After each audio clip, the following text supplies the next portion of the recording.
How to share Instagram story to My Story. Firstly, you have to install the Instagram app in your Android by the Play Store.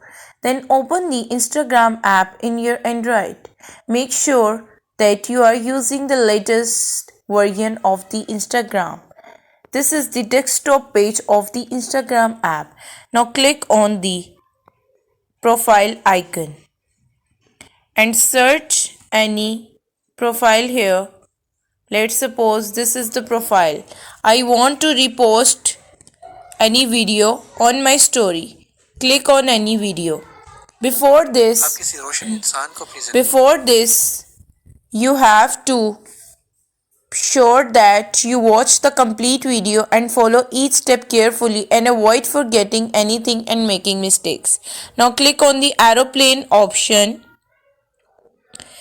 Now click on the aeroplane button and there is the option of add to story. Click on it. Now you see that this video is added to your story. Now click on your story.